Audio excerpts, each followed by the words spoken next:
barnootasi asoosama islaamaa yeroo gabaabduu keessatti hawaasaan hedduu kan jaalatame barnootasi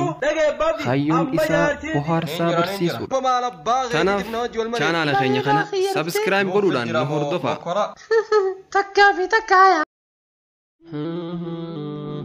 diiliin baay'attee akkaan guddattee akka hoomacha odoon iftaate siifin araaramaa gama hoyoo dhuftee jettee yaa Rahmaan billa manabsintee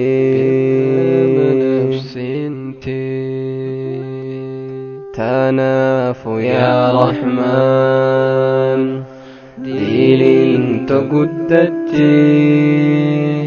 hoomacha bahaarii sanii hubar caaltee Rahmaan atuni beeyta hamma diiliin tobaay'attee gama khideebi'ee lubbuun toshiinoytee Rahmaan minaaf guutii waan ahdi nafsintee gama khideebi'ee lubbuun toshiinoytee Rahmaan minaaf guutii waan ahdi nafsintee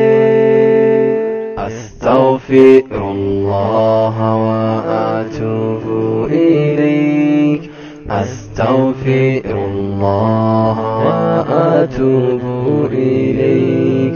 أستغفر الله وأتوب إليك أستغفر الله وأتوب إليك أستغفر الله وأتوب إليك أستغفر الله وأتوب إليك أستغفر الله وأتوب إليك أستغفر الله وأتوب إليك أستغفر الله وأتوب إليك أستغفر الله وأتوب إليك كما خذبي لب تشينويتي رحمة من أفكوتي وأن أهدي نفسنتي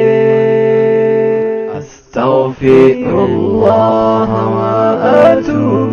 إليك أستغفر الله وأتوب إليك أستغفر الله وأتوب إليك أستغفر الله وأتوب إليك أستغفر الله وأتوب إليك أستغفر الله وأتوب إليك أستغفر الله وأتوب إليك أستغفر